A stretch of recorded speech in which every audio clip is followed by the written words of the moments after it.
you schlocky old bear.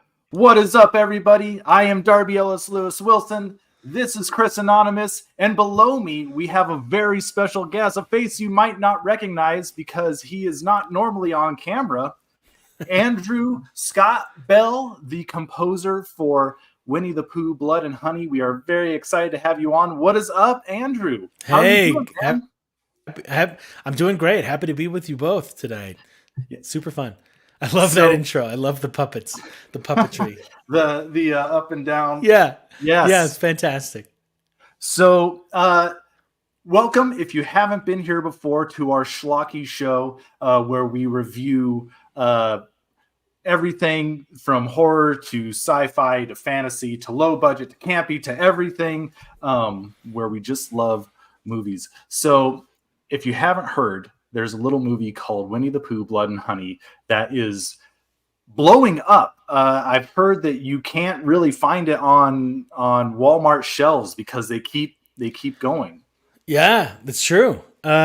Which is amazing. I saw somebody post that they work at Walmart and they're like every day the Winnie the Pooh DVDs and Blu-rays. And part of what the reason might be, part of why is because the Walmart has an exclusive Screenbox Steelbook that you can only find at Walmart. So I think people are seeking that out.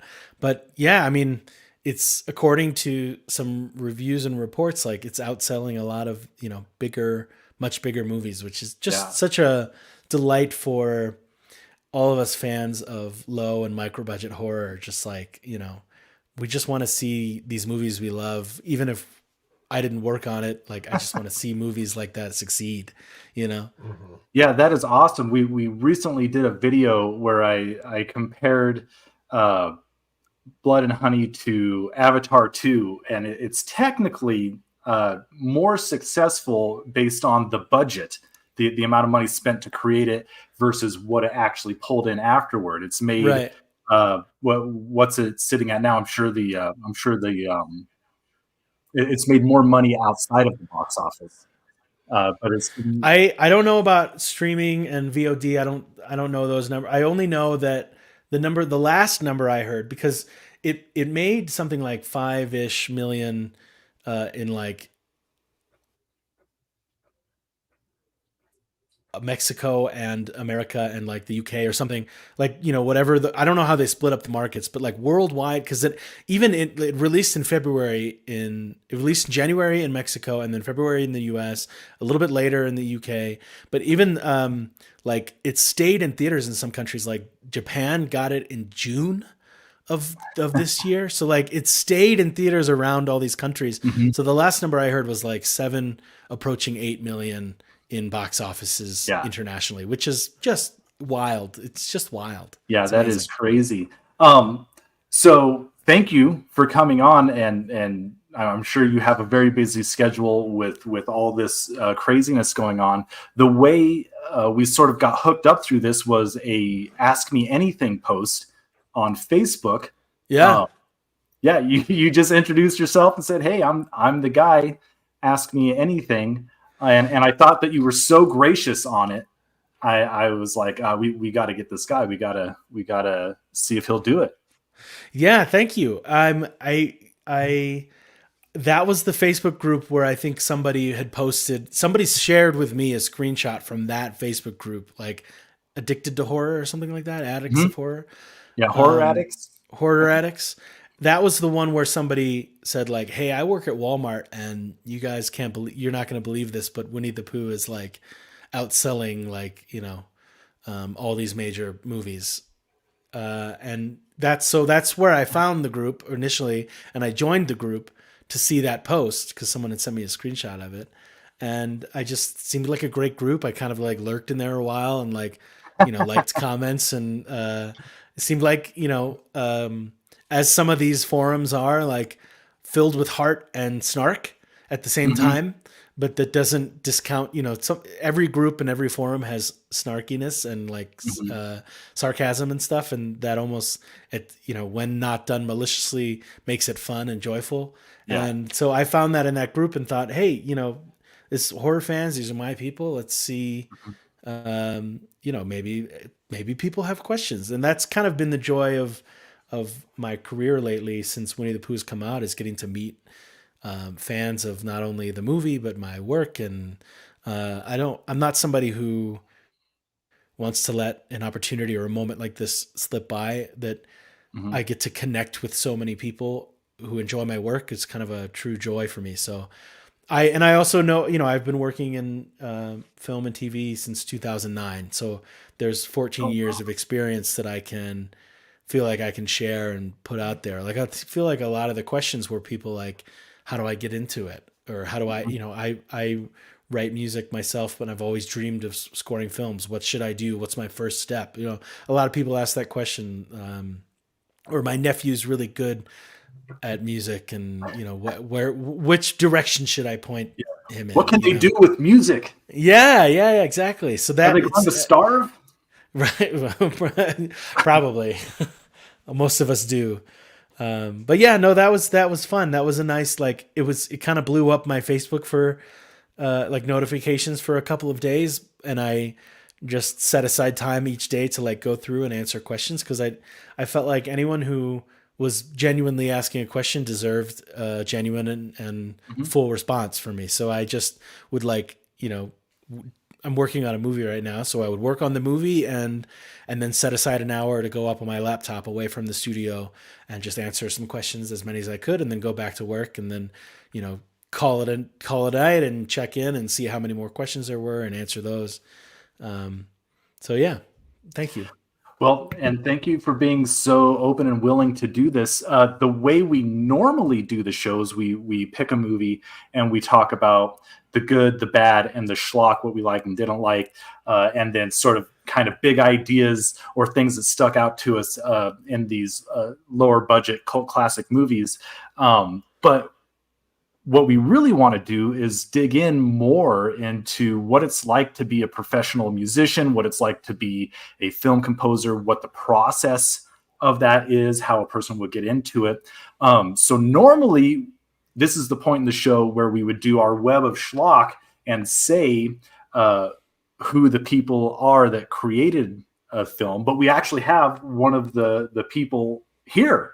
So uh, would you be willing to just sort of share with us your biography, like where you've come from, how you got into music, Yeah, of what course. that journey has been? Sure. It's a great question, and I'll ramble for a little while. Um, Perfect. I've always been. I think the more I've thought about it in my adult life, because when I was a kid, there were so many. I have ADHD, and so when I was a kid, that manifested in like an attention to like a certain this or that for like such a high intensity for like a burst of time, a short amount of time, and then I would move on to something else, right? Like at some point, I was really inspired by Calvin and Hobbes and Garfield and like The Far Side and Sunday morning cartoons in the paper, and I wanted so bad to be the next Jim Davis and have like, Mhm. is it Tim Davis? I think it's Jim, but to have the next Garfield, and that was my vision for my life. My career was to have a Sunday morning cartoon that ran on, in the weekdays as well, but like the colored, the however they do the cell shading, however they shade Mhm. them in the Sundays, the funnies are like have color, right? And Right. then on Wednesday, Garfield is black and white and only 3 panels instead of 5 or 10 or whatever, But that was my like, and I had all these characters, and I thought that was funny, but and then at some point, I think like everyone who grew up in the '90s, I wanted to be an animator and I wanted to work for Disney. I didn't know at the time that Disney would buy every company, so we'll all work for Disney eventually. But and then another time, I found my parents, or I didn't find. I started to use my parents' like home video recorder, and I would try to wrangle my friends. And I wanted to be a director, Mhm. and do that. Or I also used my home video camera to like film stop frame animation with action figures, and I got really into clay too because you can mold and move clay, and I had these characters. I mean, I didn't like, and I just like at all these different stages of my life, I wanted to do different things, but they were, in hindsight, when I look back at it, it was all storytelling. So Mhm. I've always wanted to be part of storytelling, and the amount of imagine, getting to be playful and use imagination into adulthood was like alluring to me. So when I found music, I can't remember how old I was, but I could probably do the math if we looked up like when Forrest Gump came out and when I was born and all that. Maybe 7 or something, 8. Um, but I found my parents had bought the 2 disc CD soundtrack of from Forrest Gump, which I think like every boomer probably owned because it was like the Mhm. soundtrack to their entire lives, their Yeah. childhood and lives, right? Because it starts with Elvis and you know, and it goes on to Bob Dylan and Creedence Clearwater Revival, and it spans many decades. That Mhm. movie and that soundtrack is such like a great soundtrack that they released the 2 disc version because it was like how can you cancel, how can you like pick between these Yeah. iconic songs throughout the 4 decades. But the last track on the last disc was a suite of kind of edited together from different cues from Alan Silvestri's memorable and iconic score to Forrest Gump.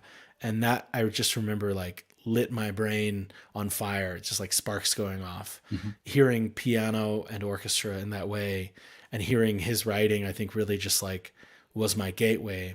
That I, so much so that I took my stereo out of my room and I put it and like permanently set it up on our upright piano downstairs, and like I'd come running home from school and like press play and throw my book bag down and just like listen along and try to play along. Because the cool thing about piano is like you, when you hear a note, you can like find the note. So by ear I learned how to play, and I still remember it to this day.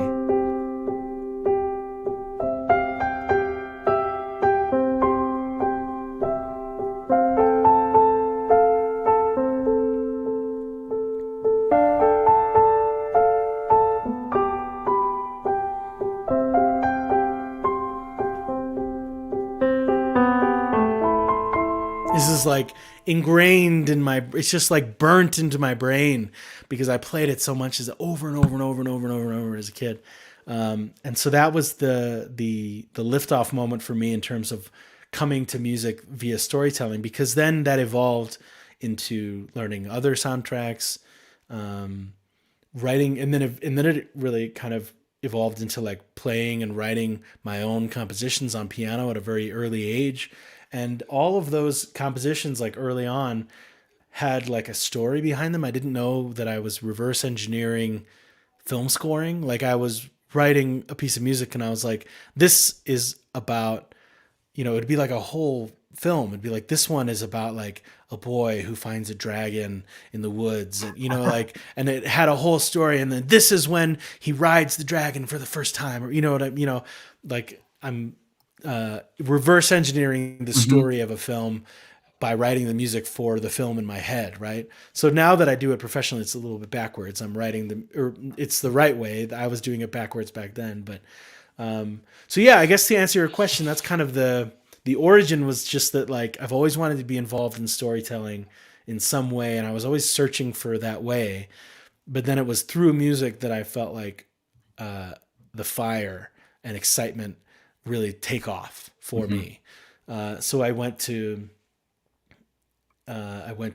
kind of from there like played trumpet in high school and got really into guitar, and I've always played the piano by ear mostly, but and then when I went to university for my undergrad in composition and theory and orchestration, they kind of make you take piano lessons. So I kind of Mhm. like, but I read sheet music. You learn it when you play trumpet or whatever in high school. So I wasn't completely showing up without any, sight reading or music training.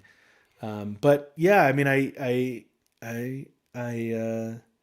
we could go even farther now, like after college and how I started scoring films, and I'm sure we'll talk about that with another to another question because I think there's an interesting there's something interesting about the way that my career has grown alongside social media that I just like to share with people because, you know, it's interesting and fun, and I think it kind of like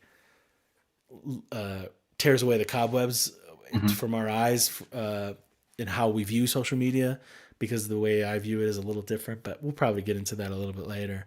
But that's kind of my origin story and how I started music.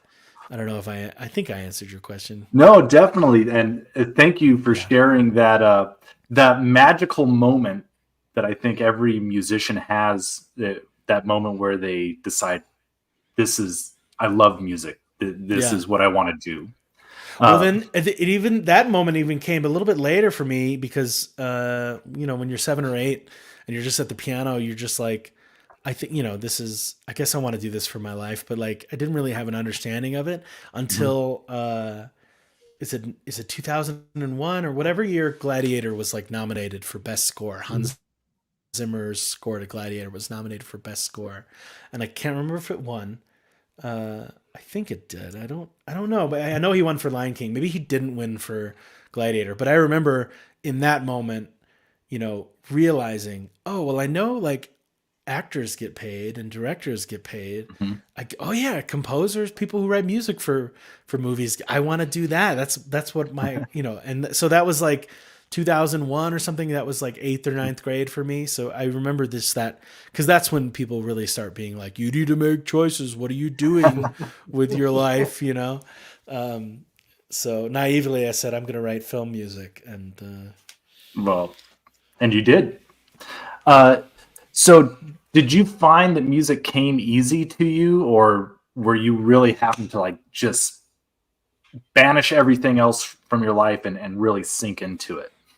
I think music has come easy to me, and in a way, I think I attribute a little bit of that success to my ADHD in kind of a non-intuitive way. People who have ADHD and live with ADHD often experience something that has been described as hyperfocus, Mhm. and you know, it's not as easy as like, you know, oh well, you can focus, it's like some people might say like, oh well, you can focus on things that you love. that's not it's that's maybe like too simple of a way to explain it, but um I think because I mean, because I get hyper focus on, you know, scrolling TikTok, you know what I mean, you can get hyper focused on anything Yeah. with ADHD. But I think at that young age and even still today, like I feel like it's a superpower that um, I can like use hyperfocus and kind of channel it. It's almost like it's almost how I think of my muse when they say muse. Um, I can like get into a setting that brings me into hyperfocus. Like that's why I've blocked out the windows in my studio so that it's just Mm. these two lights behind me and the two in front of me that I can control with, it's like a hue light, so I can control the colors of it. I can set the tone regardless of time of day to be where I need it to be to bring myself into this hyper focus. And once I'm there, I'm like, you know, whoops, I forgot to eat today. You know what I mean? Like kind of thing. Um, but I've always had that with music. Like you know, I've always had to have been pried away from the piano, like for dinner time or something. Mhm. Um, so I think that fortunately for me, hyperfocus and music like go hand in hand when I really come into it. And I've always kind of just intuitively felt music in a way that I like I don't think I'd be a good teacher, like a professor, because I it's hard because the things I know and feel about music are hard for me to put into words and explain to me. I'm sure, you Mm. know, I'm sure just like anything else, like teaching is a skill that you develop over time and I could Yeah. learn, but I really actually do, when I'm being honest, I think teachers are, you know, the gift to humanity, and they're like they they have their own skill set that not anyone can do. Right. I really don't think I'd be a good teacher. Um, but yeah, I think it, to answer your question, it's always come natural, and by ear. Mhm. I sense and feel music very naturally, and then when I went to school for it, you kind of like gain the tools and the music theory so that when I do have an idea, it's easier for me to know what musically that idea is. Like when an idea pops in my head because I have the background of music theory, I can access it and find it faster, Mhm. much faster than when I was a kid going like, what note is you know what I mean? But by ear is a very valid way to also learn and Mhm. write music too. It just feels Mhm. like music theory makes me access Yeah. the ideas I have in my head faster. If that makes sense. Yeah, I'm so much more jealous of people who can pick out things by ear. I would love to have that ability, but I gotta pick it out, man. Yeah. It is such a huge skill. So you went to college, you went to university for music, got Uh-huh. formally trained. Uh, what about the streets? Did you learn on the streets at all? You mentioned when we were talking before that you were in a band. Are you in a band currently? Not currently in a band. No, I mean, I still am writing music with those guys that from one of the Okay. bands that I was in. In high school, I started a band because as much as I love film music and orchestral music, classical music, it wasn't like a great way to meet girls and meet people. Um, so I picked up guitar when I was a teenager, but also just the music that I was listening to and enjoying then was more guitar. Still classical music and stuff, but then I started to get into punk bands and um, so I started a punk band in high school called the Hand Me Downs with my best friends, and that was so much fun. We played at CC's Pizza, uh, like once a month or something, where they wouldn't pay you, but like you didn't get paid, but you could go and like an hour before the show and eat free pizza. So I like my memory of those shows were just like loud punk music in a pizza place where I'm like sick to my stomach because I stuffed myself with pizza before the gig. So that's There's fun. nothing. There's nothing more punk rock than free pizza. Well, I mean, I didn't know how good I had it until I was in a touring band that didn't feed me free pizza before every show. Yeah. Um, so then I went to college where I met a group of guys that had a band that was looking for a new singer. And I was a freshman and they were all a little bit older than me. Like most of them were either 20 or 21 at the time. Um, and I was, 18. So I joined their band as the singer and we started to do really well regionally. So well that I left school and we all left school and went to the West Coast where we got signed by Pacific Records and we cut a record and we had plans for touring and there's a longer story about it, but they eventually dropped us from the label and sent us the hard drive of that album. So it was like never released, which is really unfortunate. Oh. And then we bounced around. I bounced around from that band. We did an EP, which is now on Spotify, and that's the one that like was released on CD. And now it somehow I don't know who uploads it. Probably CD Baby. This is the company that we Mhm. released our music with on CD back then. But they probably upload all their backlog on streaming and stuff. But it's on Spotify and Pandora and everything. And then from And that band, what's I the name? joined. Oh, the name What's of the the name band again? is Life's Only Lesson. That was our Life's name. Only Lesson Life's on Only Lesson. Spotify. Check it out.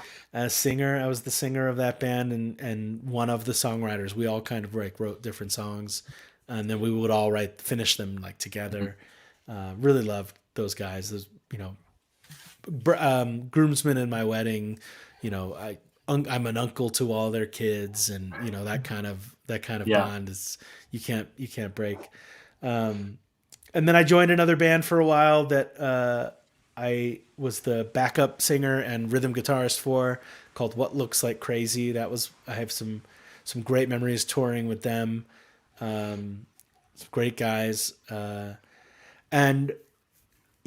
I think at the end of the story basically is like when I was in What Looks Like Crazy and we were going through some like roster changes, like the lead guitarist was moving to LA and the bassist couldn't be, so we were like kind of in this moment where it was like the only still people were like me and the singer. We were getting like a new drummer and it was like kind of all kind of shifting. I got an email from the school that was basically like, hey, if you don't re-enroll you'll have to reapply to finish your Mm-hmm. degree. And I knew I wouldn't get it in, and I only had a year left in school. And I thought to myself, like, this is something worth doing. And so I sold my car and I went back to school to finish the last like 2 semesters or last semester and a half school. And then not soon after, I met my wife and we moved out to LA together. And so it all worked out in a different way. But I think what you're asking is like the streets. Like what I really learned from being in a band is being in multiple bands is there's a whole different side of film scoring now that didn't exist, in the 80s and 90s.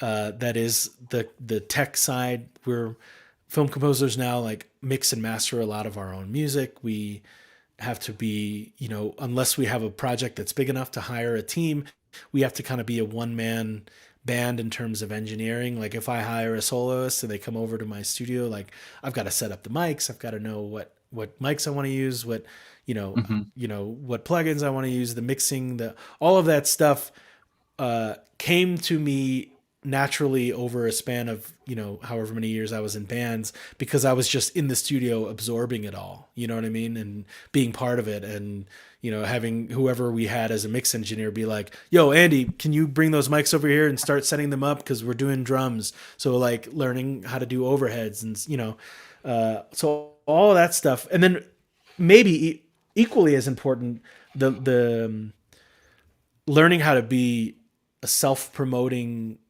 promote yourself, how to kind of cater and craft an image. Like those things are so valuable for, I think, anyone in the entertainment space, even just in terms of like website design and logo, ideas and things like that, and like what we're doing right now, interviews. I've had decades of experience. Even before I started scoring films, I was being interviewed at college radio stations when we were on tour, and being in front of a stage and being in front of thousands of people on a stage I'm very comfortable with that, because I did it, as a job, when I was in these touring bands, and being able to separate like yourself and who you are and the person that you are personally with your friends, separate that from the person that you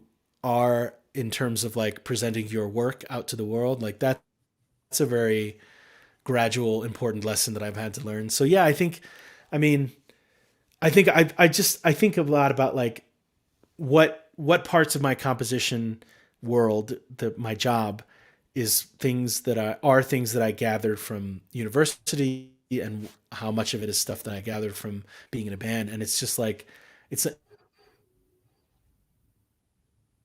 impossible to untangle them, but it's like 50-50 or something, because I feel like so much of who I am as an artist was influenced by being in rock bands and being in the studio.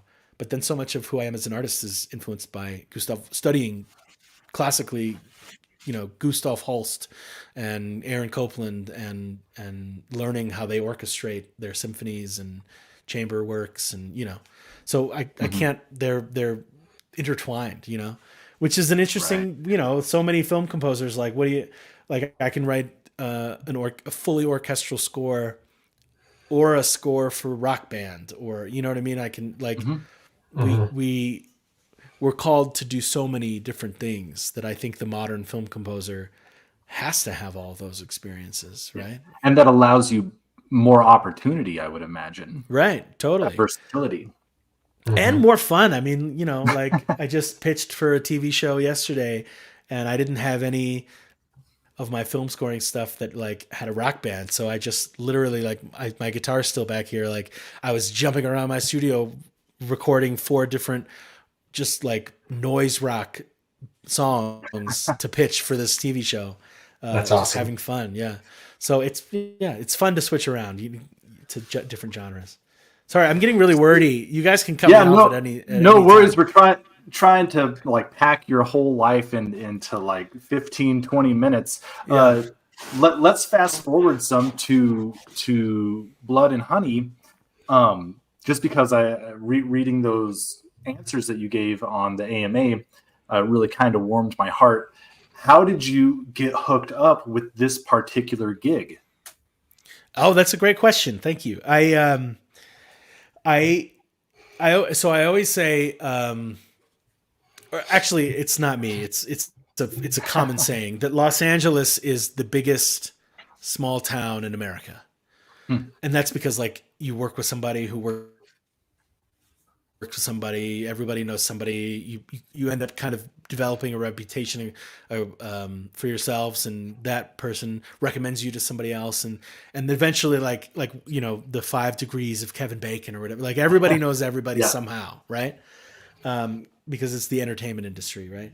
But so I always say if LA is the biggest small town in America, if Hollywood is the biggest small town in America, then the LA horror community is like the biker bar on the outskirts of town where all of us misfits hang out. Like it's even a tighter knit group of people. Like we all like, everybody knows each other. Right. And we've all, oh, you work with so-and-so, I work with them on this movie. And we go to the same, like, horror movie trivia nights in Burbank. And like everybody knows everybody. Right. In some way. Right. Cause we all, like I don't know personally Joe Bishara, but I know people who know him are very close. You know what I mean?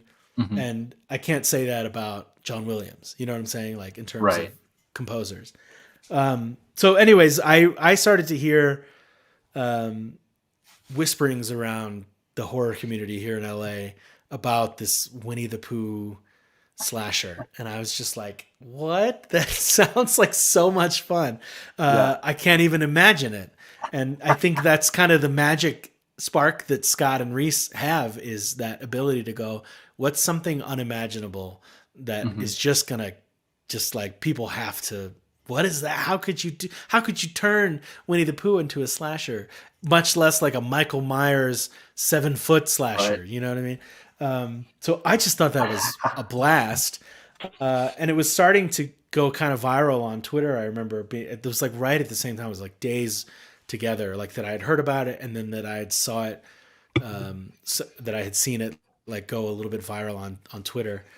So I looked up Reese on IMDb, or I looked up the movie on IMDb, and I found the name Reese Frake Waterfield, very memorable name.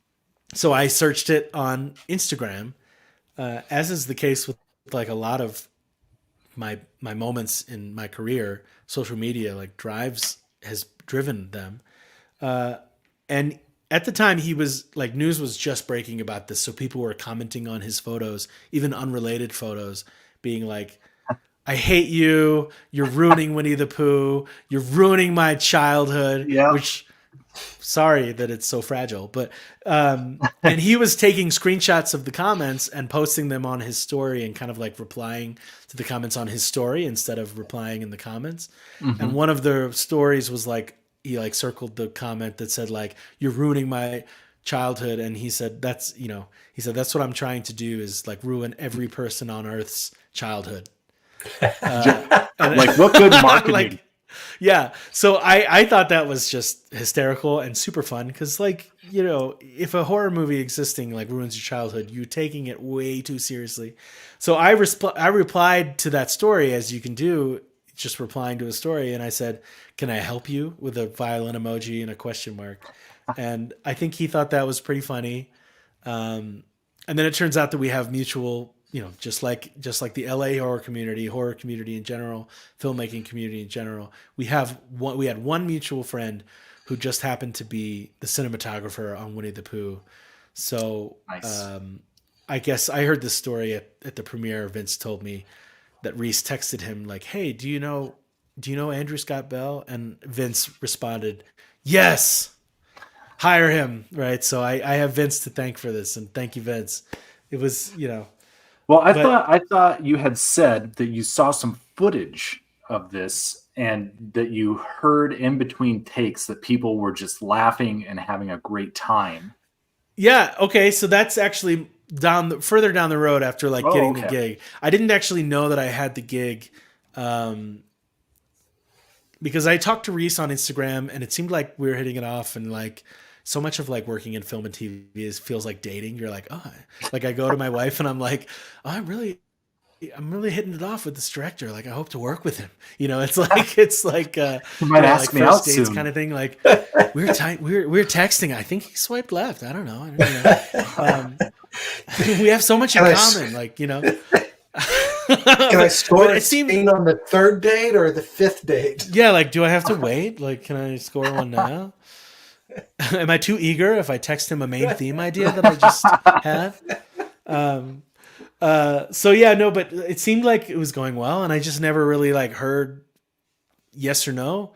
And this was like May, I think it was like in May that I was texting, and then in June, Ashley and I are going on a trip. We're going on a vacation. We're like, I'm literally leaving the house with like suitcases in our hands, and I get this buzz, and I, checking it because maybe it's the Uber driver or whatever, right? So I check it, and I'm like, what the hell? It's a WhatsApp notification for a group thread called Winnie the Pooh post-production.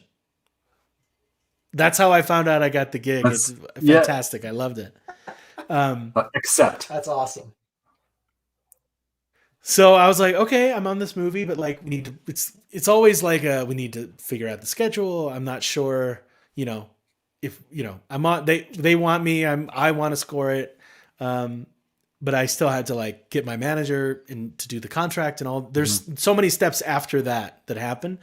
And I was still kind of like, because at this time, like Reese is getting hate mail, and I'm just like, this thing, like, it's going to blow up. It has potential to blow up huge. And, do I want to potentially open myself up and my family to like hate mail for the rest of their life? I didn't know it was going to, I didn't know what was going to, if it was going to be that or not. Right. And luckily my experience is way different than Reese and Scott's. I feel really bad for them. They handle it well. They get a ton of hate messages that they just ignore or have fun. That's so crazy. Just don't watch, if it's going to ruin your childhood, just don't watch the movie. It's just a movie. But anyways, so I was still thinking like, do I want to do this movie? And when I saw the rough cut, that's when I really decided, like, I'm full on, I'm in, no questions, even if I get hate mail for the rest of my life, it's going to be fun. Because I watched that rough cut that was like, had rough audio. So people were like laughing between takes. And it just, to me, sometimes you have to make decisions based on like, I just don't want to be too governed by like what it looks like for a career or like, I want to be governed. I think if we make decisions based on joy and it's coming from an honest place of like, I think this movie, I think I'm going to have fun writing music for this movie. And I think therefore people are going to have fun watching it. Even if some don't, most will, then it's the right decision. Right. Right. There's some it was also like a micro budget movie. So it was like, do I want to do this essentially, and invest my time for a micro music budget. Right. But just the amount of fun that everyone was having on set was like a clear indicator to me that this was going to be fun and that I was going to have fun doing it. Because I just think that artists and creatives and directors and actors and composers and everyone involved in filmmaking or theater or TV, any of these performing arts, when you're genuinely having fun, you are giving something to the audience that they can take and reciprocate and say like, there's something about like Jurassic Park that I just know people had a fun time, even though they didn't know, like Star Wars, they didn't know what it was going to be, but it seems like there was fun involved in the design of the star crafts. And like, even if some days are stressful on set or some days are certainly stressful in the audio post in terms of like having to get something out so fast, but we were all at the core, like having fun. And I always just want to seek those out, because those are the things you remember in a career full of projects. You remember the fun makes ones. It stand out. And it's worth your time, and it's worth the memory. Totally. So, well, let's get into the actual score itself and the actual project itself. In lieu of good and the bad, I want to ask you first, good. what is it in this project that you are most proud of, in the score itself, that you kind of look on with pride? That those specific moments that you were just like, yes, that is exactly what I wanted, or That's a a really happy interesting. accident. Yeah, no, that's a really interesting question. I think I'm most proud of some of the. Well, I think I'm most proud of like, like we were just talking about Star Wars. You know that magic in the first Star Wars, which is like, it's like the magic of limitations, where you don't have the huge budget for the green screen and all. They didn't have the practical effects to get the vision that George Lucas like wanted. Yeah, In that first, like, episode 4, which was later called episode 4 after, yeah, but first, when it first came out, it was just Star Wars. It's called Star Wars. And he didn't have, the technology wasn't there, but then also like he had so much pushback from the studios. And I mean, I can't believe I'm comparing that experience to my experience. they're very similar. You know, Yeah. No, but I think all I mean is like, similar to like Jaws, right? It's a similar situation on Jaws. Like, why does Jaws work so well? It's like the magic of limitation. They couldn't show the shark because the shark wasn't working. So they figured a way around it, right? And so what I think I'm most proud of in Pooh is that there wasn't, I mean, don't get me wrong, Pooh 2 would be great if there was a full orchestra. So that'll be awesome. But in the first one, like, I'll always be really proud of how I used my own performances, because it didn't have, I hired one soloist for the climax of the film, a violinist named Clay John. And he's a friend of mine. So I basically kind of paid him like, what I paid him a little bit more than he asked because we're pals, and he was offering like a really discounted rate, and I appreciated that, but I didn't want to pay I wanted anyways. So most of the score is me like playing the violin, playing the cello, playing the trumpets. There's a couple of clarinet solos that I performed, and then the choir. All of the choir stuff is me singing the parts. So I think like there's, even if we get an orchestra for Pooh 2, which we're still kind of figuring out how to make it happen, there will always be a magic to this first soundtrack that is like, it'll always sound like, very homegrown to me, because it's me in my studio, like layering myself, over and over again. Here's the choir.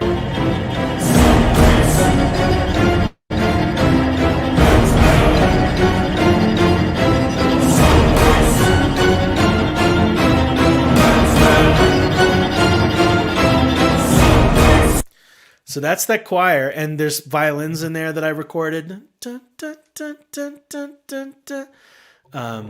And then here's the choir like by itself, so you can hear, because it sounds huge when it's with the rest of the orchestra, like by association. But it's really just me layering myself, I think like 18 times. I think the choir was 18 tracks. And then I, obviously wrote the harmonies and then like split them a little bit, like left and right, so that they kind of fill a stereo space. And then when it's upscaled to surround, it feels like a left, back, and front stereo space. But here's the choir just by itself. Like, it doesn't feel as big without the rest of the orchestra. But I think by like association, what you hear coming through makes it feel like it's a 50-piece choir or something. But Sanguis et mel sanguis et mel. And that's just the choir. That's me, 18 different, doing like a bunch of different voices so that it kind of layers. And like, because when you sing it the same every time, then it's 18 of the same people. But when you go, sanguis, and then sanguis, and then sanguis, it like, like kind of like mixes into like this fake choir sound with a bunch of different people with like slightly different voices. And then of course it's kind of being masked by the full, or or at least the full sound of the sound of a full orchestra. So right. It sounds and feels bigger an association to the full orchestra. What I gotta ask, what are you singing there? Oh, that's a great question. So one of our first ideas, because Reese and Scott they have an amazing sense of humor that's very dry. Like there's not like a single joke in Winnie the Pooh, Blood and Honey. Like there's not like a joke like Like I a think one-liner? Yeah, there's not like one-liners. Like I think of like Zombievers and how that movie is like very comedy. You know, I love that movie. It's super fun, but it's very like tongue in cheek. There's not the humor in Winnie the Pooh, Blood and Honey is like to me so British because it's like it's funny because it's serious. Right. Like Yeah. we There's like an irony there. Yeah, like it's Winnie the Pooh stomping someone's head and crushing it like a grapefruit. You know what I mean? Like, and that is funny to me. And it's very funny to Reese. Like, you know, like he doesn't like want jokes. He wants like the humor of like, it's Michael Myers, like treating Winnie the Pooh like Jason Voorhees is funny enough to him. And I think that's just hysterical. So in an attempt to kind of like join that fun with him and like have fun with him in that way, I pitched to him the idea, like, what if we sang like, because there's nothing more serious than like Jerry Goldsmith's like The Omen, the score to The Omen, singing in Latin, or like the end of Phantom Menace. If we're gonna stay on the Star Wars, you know, trip, I think they're singing Sanskrit though, but the I don't know the words. Yeah.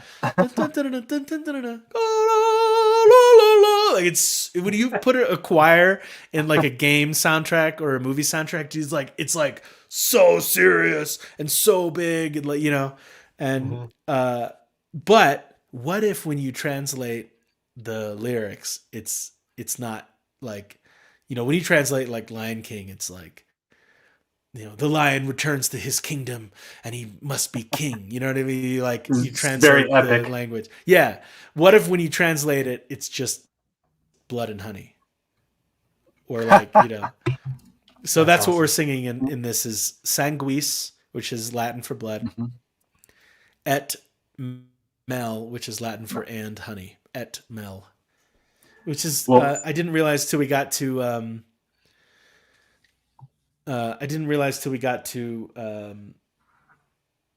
when we premiered in Mexico City for the big premiere event, that it's basically like, you know, so many, just like English, so many languages like get their roots and origins from Latin, and it's sangre y miel. So like, I think in Spanish they probably, it's so much the words blood and honey are so much closer to the Latin in Spanish. So it didn't for them, they probably guessed what it was, you know, because sangre y miel and sanguis et mel. But I thought it was like a super fun Easter egg of people like who are going to search the Latin translation. I want to take it even further. If we do a choir, I want to do like sentences like it rubs the honey on its skin, or else it gets the hose again, or something. That's amazing. Well, I have to tell you that if you watch on Amazon with the subtitles on, it translates it as it doesn't translate the first part, translate the second part as that smell. Oh, that's fun. And then it says something something something something. Something. What it puts on the screen. I wonder if it's auto-generated or if that's somebody's poor job to like, and they were just like, I don't know, something. Yeah, they're saying something. That's words. You kind of answered this with the last one, but we were going to talk about with this project specifically, what was the most challenging part? What was some frustration that you overcame, or some new problem that arose that you found a creative musical way to solve? Like, you know, you've talked about a micro budget, you've talked about a shortened time frame, so many different things. Could you just talk us through maybe what was a challenge that was frustrating for you that you were able to overcome? Yeah, I think it's for this project specifically, it was definitely more the micro budget than the time frame. I've worked with tight time frames in the past. This one, we were very close to finishing. At some point for this movie, everything was for audio was like put on hold because they were going to do reshoots. And I think the reshoots were in October. So I was scoring this in August and September, like late August and September. And then we got the word like halfway through September that was like, hey, we're going to do reshoots and like reshoot the ending and add new scenes. So put a pause on everything. And then we came back in, I guess, like end of November and December, and I rescored a couple, like very tweaked a couple scenes, like kind of chopped and music edited some scenes that had a fresh eyes with the new shot, with the new scenes later. They tweaked existing scenes. So I had to kind of rescore or a little bit music edit the existing score to the scenes that were changed, and then score brand new scenes. So that was a little bit challenging, but it's not like it was too much of a deadline. It just felt like, and this happens on films all the time. I'm not complaining, but it felt like we scored some scenes twice, which needed to be done. Like, that's a totally necessary thing. And I am very glad for it, because the new ending with the car exploding is iconic. On the Blu-ray, you can watch the alternate ending, where Nice. it's a totally different story than what happens at the end of the one that was released. All of the scenes with Christopher Robin weren't there except for the opening. Okay. So all of those scenes with Chris were reshot. We had wondered added scenes. What's that? We were wondering about that because in the sort of midpoint of the movie where they find Christopher Robin, they find I forget her name, but the woman that had been captured earlier in the morning, and she was giving all of the kind of the info dump of what's going on in the story, like right. these mutant pig bear people, and I was Man like, bear pigs. yeah, man bear pigs. Why wasn't that given to Christopher Robin? I wonder if that was added in later or something. So there you go. Right. Yeah. So Charlene, the character Charlene, she was the one who gives the girls like the backstory. Yeah. And Christopher, if you haven't seen the movie yet, turn off this live stream or stop watching the YouTube, go watch it and come back. How's that? I'm going to spoil Spoilers. something, yeah. Spoilers. We normally do very well with that. We're like, we spoil everything on here. So okay. I apologize to Christopher Robin. Oh, do you want me to spoil or not? Yeah. Spoil I don't know. We always come into this with the assumption that the people watching have watched these videos and they want to discuss something a little bit further about them. Okay. So in the initial cut, Winnie the Pooh and Piglet kill Christopher Robin, and he's like the first kill. And then it's just the story about the girls at the cabin. And in the initial cut, Maria gets away at the end in the truck. So all of those are reshoots, like adding Christopher back in and making it so that when you see the Christopher in the animation being pulled away and then a body being thrown into the pit, that's a misdirect. That's actually his fiance's body that's thrown into the pit to be burned. The one that he was bringing to show them. And then so that when you see Christopher Robin chained up and that Winnie the Pooh is like savoring it and like torturing him and making it last longer, like it's really fucked. It's really messed up, but that's kind of like a reveal moment, like, oh, Christopher's alive. Yeah. Right? And I love that. I love that they reshot though. Those scenes are really great. The scene with Winnie the Pooh, like looking in the mirror and thinking back to his childhood with Christopher is like, they did a great job. It's super fun. It's fun to think about these. It adds more complexity to what is a simple, fun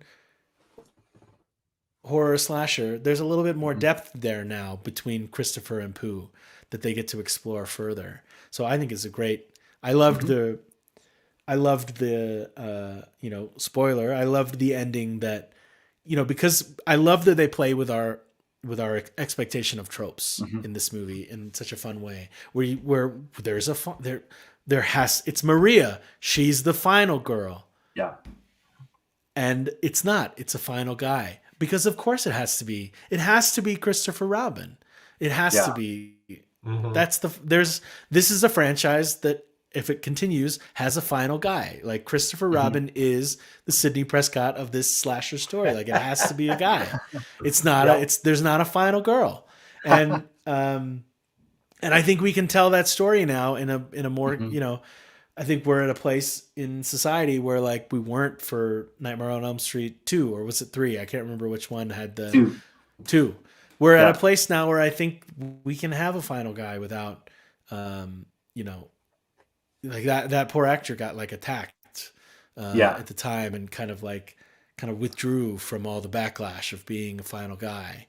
And it's an odd thing. I think we're finally at a place where like, but also like Winnie the Pooh and Christopher Robin, like this story really lends itself to a final guy in a way that I think people will enjoy more. And it seems like, they're Christopher Robin's friends. He is the main character of this story, so it just makes sense that he would maybe be the person to maybe defeat them later, or at least have a wider entanglement with them. Right, exactly. And I loved at the very end of the credits when it said Winnie the Pooh will return. Yeah, I love that. It's kind of like an Avengers of like Ant-Man will return, or James Bond. I think James Bond. I don't know. Don't quote me on this, but I think James Bond is the first series to do that. Like James Bond will return in GoldenEye or whatever.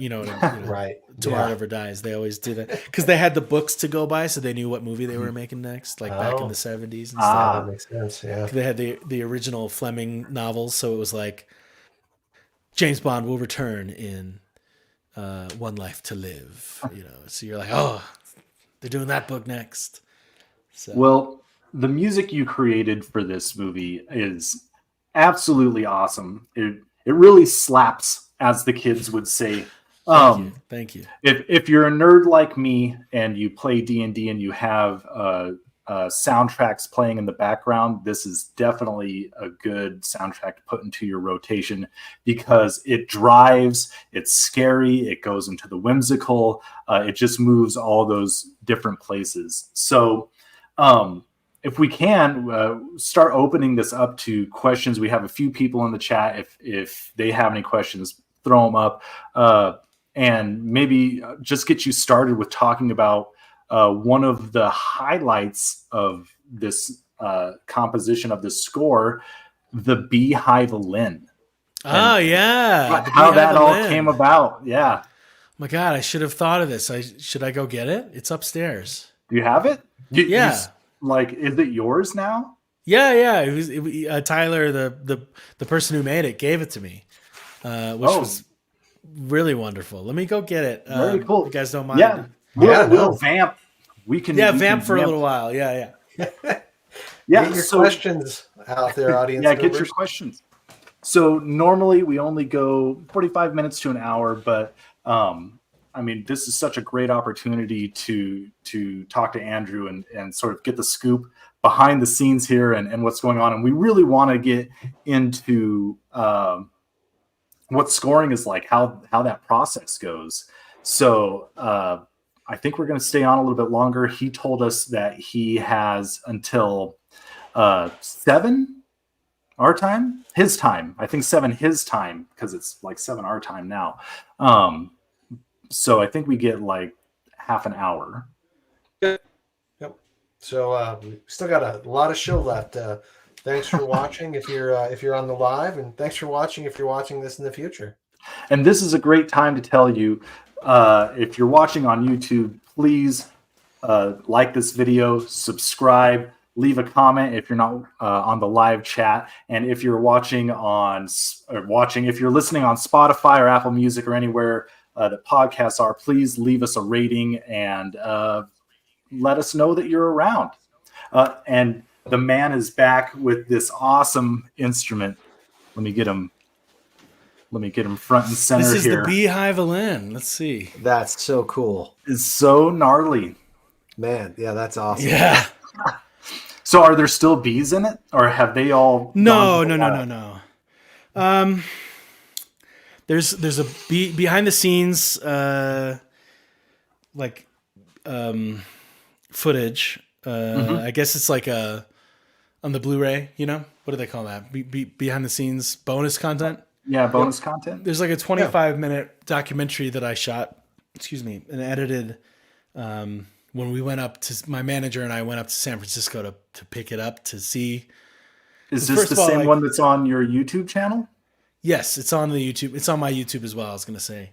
But it's also a bonus content on the Blu-ray and DVD. Nice. So you can see the whole process of because we didn't know Tyler Thackeray, who goes on Instagram and it's mostly Instagram, I think. He goes by Violin Torture. He's kind of an experimental luthier who likes to cut violins in half and see what they sound like and put such a great name. Yeah, Violin Torture, because it just automatically triggers every violinist everywhere. I just hear the cycle strings going off. Yep. Yeah. No, I love because like we were talking earlier, the two sides of myself, one is classically trained in orchestration and music theory and composition. And then the other is buck the system. Let's break it down. And you know what I mean?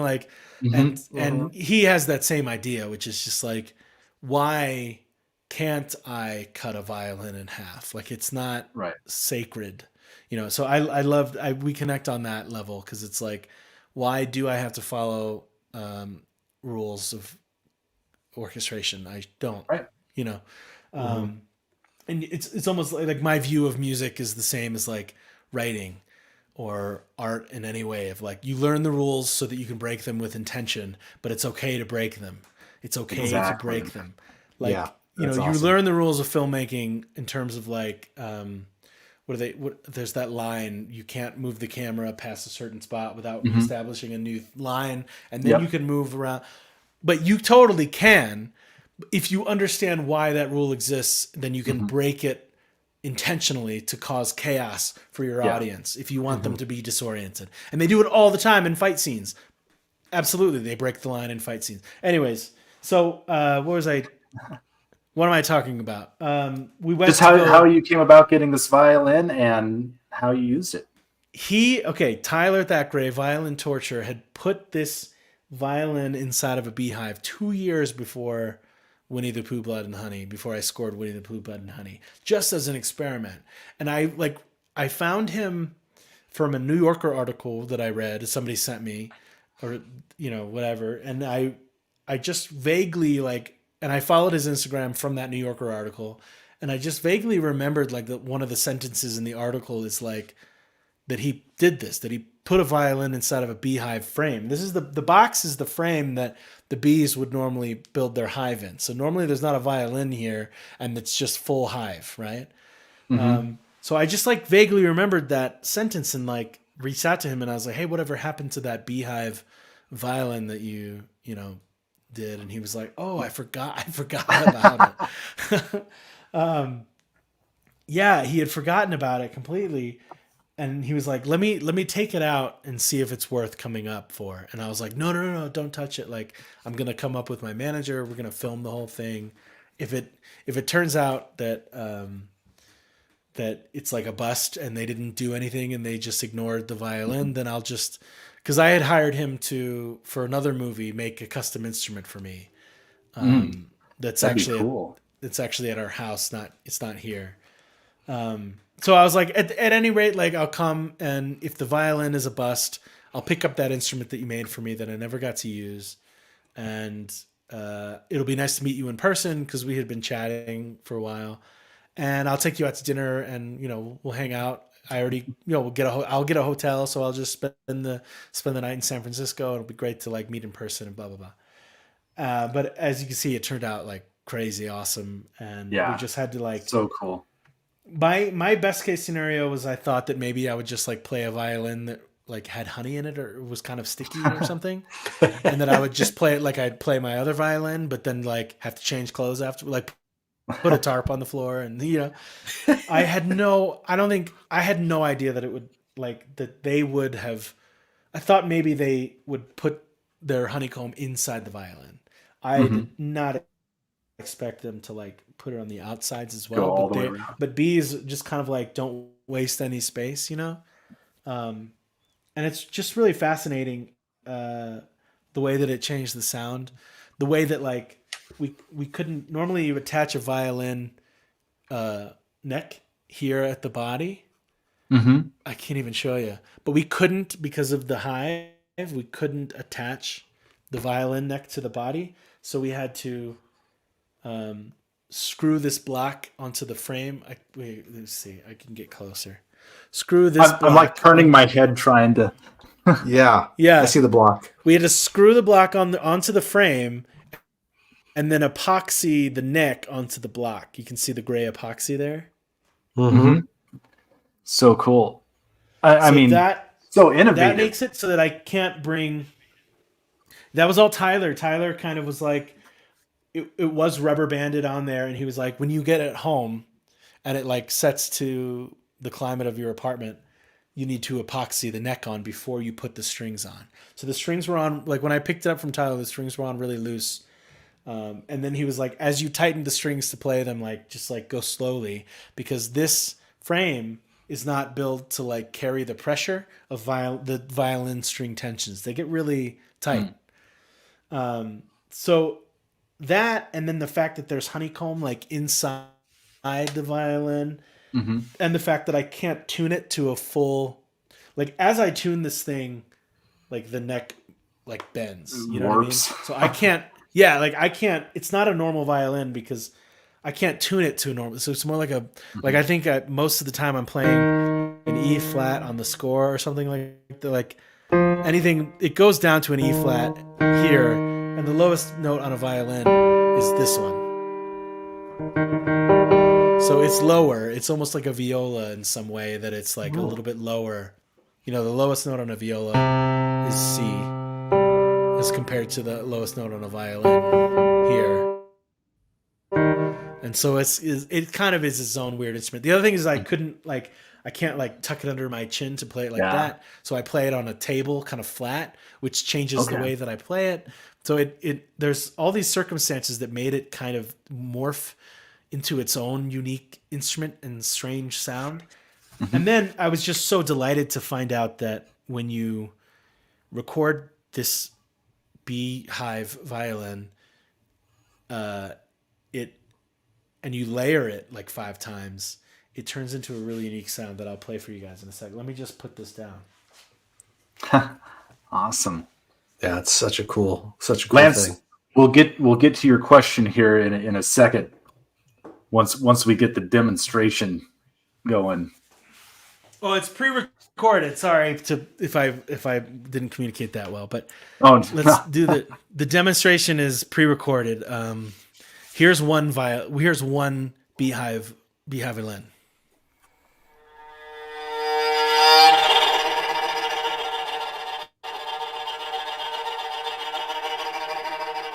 You hear that?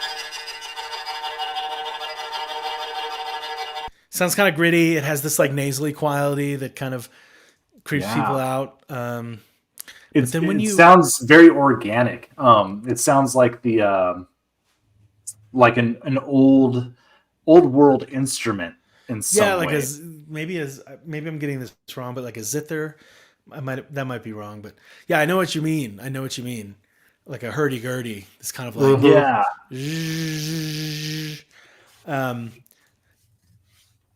The real magic happens like when you layer it. This is 5 different beehive violins, 1 centered, 2 panned slightly left and right, and then 2 more panned even more left and right. So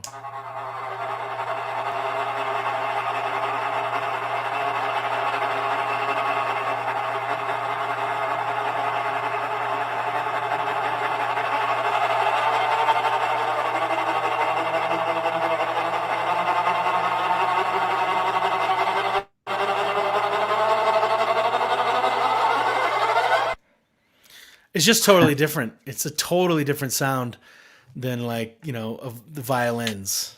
Well, and Doing you put something. that together in such a great way that it just sounds like a swarm of bees. Exactly. That was wild when I found that out. Like it was like blew my mind. Like, whoa, why would this be? I don't know. Like a Winnie the Pooh bee attack. Right. Let's go. We have a question in the comments real quick, and I want to make sure we get to it. This is from Lance, the Obscure Movie Guy. He's come on the show with us before. He has his own YouTube channel. A very cool dude. He asks, so did he approach this movie mentally the same way as he would if he knew he was doing a major Hollywood production? So does it matter to you if how big the movie is or how big the budget is on a movie? The way you from an emotional perspective and like a personal perspective, and in the writing of the music, no, it's no different to me. I regardless of once my manager and the production company or the producers, whoever it is, speaking with my manager and negotiating the contract, once they do that, I don't think about it again. Mm-hmm. In terms of writing, I just feel very strongly that I am very fortunate to get to do this for a living, and I never want to not give my best to any project even if it's a micro budget movie, or when I put in the same amount of effort, my best work, to this micro budget slasher that I did to the NBC show that I did for NBC. I put in 100% of myself to my best ability at that time in my career, or this time in my career, every time, no matter what. Because I think that I deserve it. I think that I owe it to, I think I owe it to my younger self and anyone else who, I feel very fortunate that I get to do this and get paid to do this. And that it's going seemingly well so far, like it seems to be going well for me, that I feel like I owe it to myself and anyone else really, like, who sees the movie. Like I couldn't imagine saying, well, oh, this is a micro budget, or so I'm not going to put in as much effort. The only way that like the process changes between a big budget like Hollywood movie is that the big budget would afford me a team to hire, and like, musicians, like an orchestra.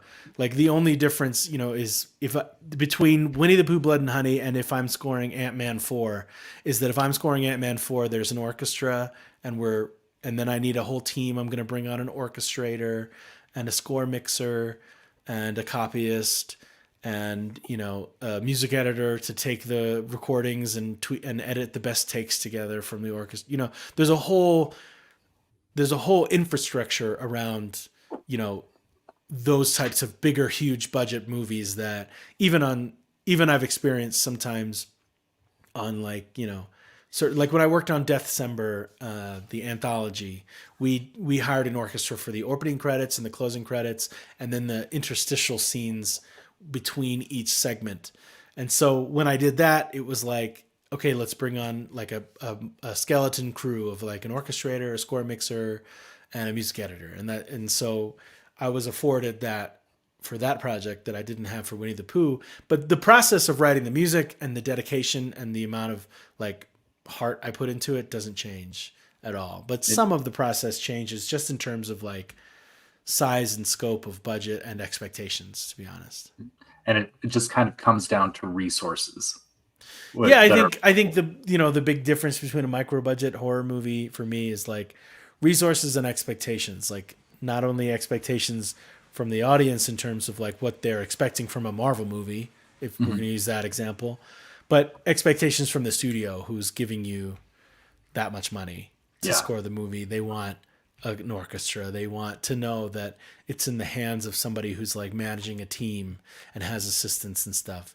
And I'm very fortunate now that I am finally kind of at a financially comfortable place where I can bring on an assistant. And so I'm starting to go into that world of like managing a team in a smaller, on a project to project basis. But I think in terms of just to answer his question, Lance's question, in terms of myself, there's no difference. I try to bring my best to everything as best I can when I do it. Awesome. Well, next question from the chat from Sherry Wilson, who happens to be my mother and an avid fan of orchestral and classical music. She asks you, how long did it take him to write this score? Thank you for the question, Mom. Thank you. Is it Sherry? Sherry, yeah. Sherry, thank you for the question, Sherry. It took me, I think it took me, I mean, this one was a tough one because like normally, like when I scored my Lifetime movie, Psycho Storm Chaser, it was like 5 weeks and it was like start to finish 5 weeks. This one, I think I did like, it was either 4 or 5 weeks. Like it was most of September and part of August. So it must have been like I was on it for 5 weeks. And then they told me to pause because they had reshoots and they did the reshoots. And then I came back in like the end of November with like a mid-December delivery. So it could very well have been like 8 weeks spread over 2 different chunks. But traditionally and normally, like the number for a film score that is like the average is 6 to 8 weeks. And there's outliers that have longer and there's outliers who have shorter. Like like I said, my Lifetime movie was 5 weeks.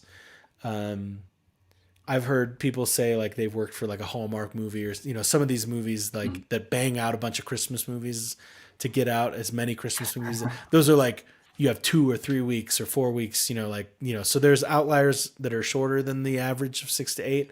And then on something like a big budget Marvel, to kind of go back to like Lance's question, one of the other differences there is because of you're scoring it when the VFX are rough, and then okay, we need you to tweak it because now that the VFX are in, like we did this shot in slow-mo or whatever. And we did a test screening and they don't like this like Marvel movies, like these big budget Disney Marvel movies go through test screenings and reshoots and test screenings and reshoots. So a composer is on that movie for like a year, 6 months or to a year. Like it's a long, and obviously not working every day on it, but like they're on that for way more than the average of 6 to 8 weeks. But in general, like the answer is a composer historically and still today, like you can average around 6 to 8 weeks for a feature film, writing to starting to delivery, which is kind of nuts. And we just kind of have to work fast. That's crazy. Which even for some of the most, accomplished composers like John Williams, he still has an orchestrator who he passes off his sketches to, and then that person orchestrates it for the orchestra. And I've heard, because I know a friend of mine had worked for the orchestra or for John Williams' orchestrator as an assistant. John gives very detailed, it'll be a piano sketch, but he'll be like oboe and then French horn, and he'll like write what he wants the notes, to be. So he's orchestrating in his head, but just the time constraints. It's like, I can't write the music and orchestrate it and mix it in the 6 to 8 weeks, and record it and all that stuff. So once you get to a little bit bigger budget pictures and you're recording live orchestra, you got to bring in the other team because just because there's more responsibility in terms of like recording an orchestra, it doesn't mean that there's more time always. So how do you get started with a score? Like what is step one? Do you see the footage first, or do you just get onto the project and start getting ideas of what you think it might sound like? Yeah, that's a great question. Sometimes if I'm on early enough, I'll get a script, maybe they haven't shot yet. That was the case with that Lifetime movie. They actually didn't make it.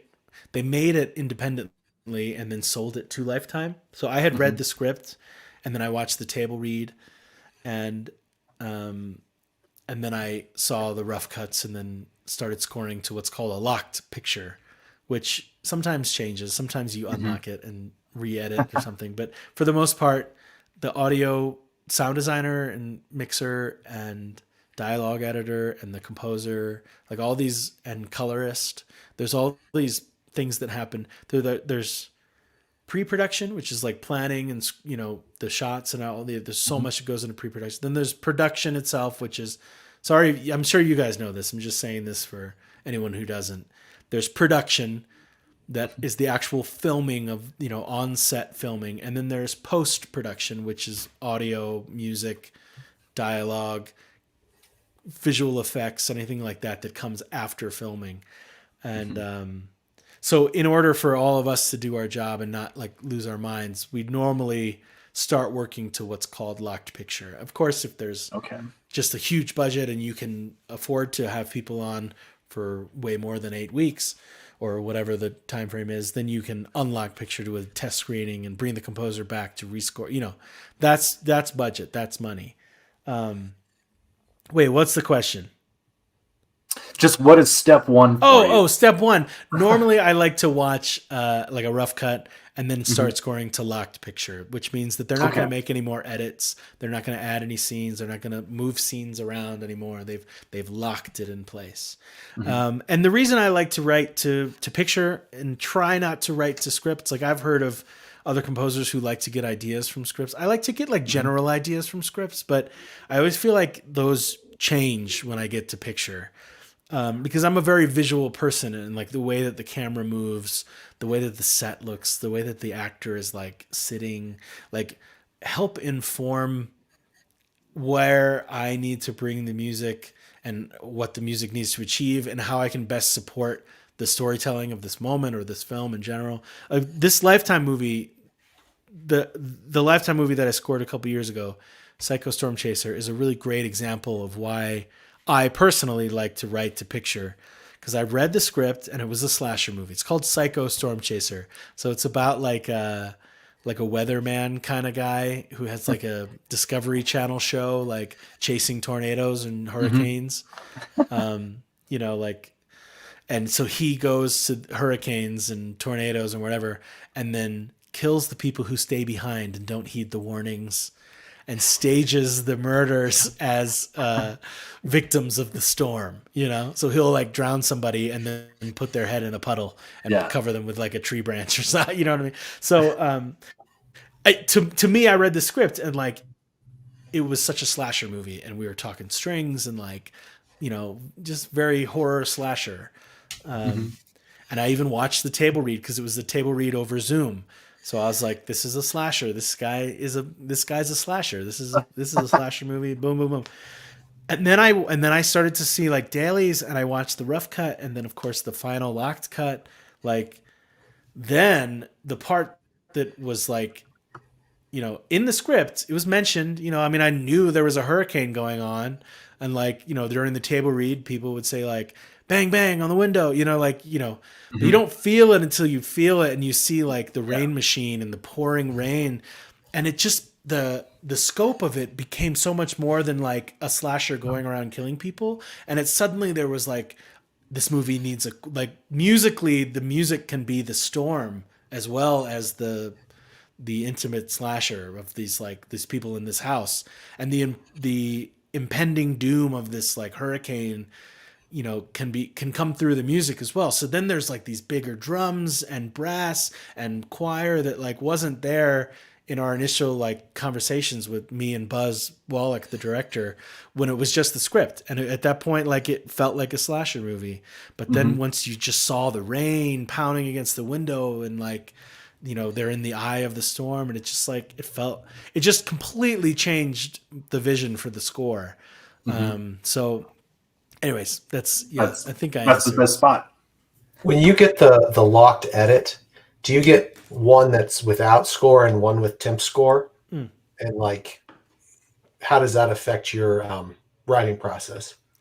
I try to. I'm not somebody who like is scared of temp music, because I treat it like a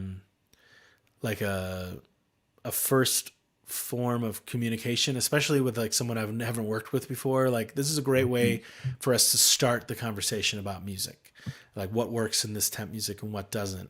And I just approach temp music with like a lot of questions. I just ask, you know, when a director is like, oh, I really love the how the music is working in this scene.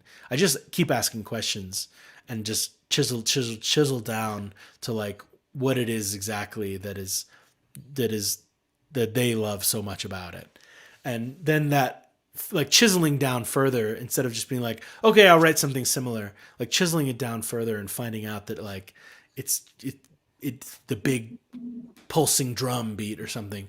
Then you're free because you can write a big pulsing drum beat and be free to write anything else that doesn't sound like the temp music, as long as it has a pulsing drum beat, and that's all they're looking for, right? I mean, so I am not like someone who's like, don't show me the temp music, I don't want to hear it. But what I do normally do, just for my own sanity and like, legal protection or whatever,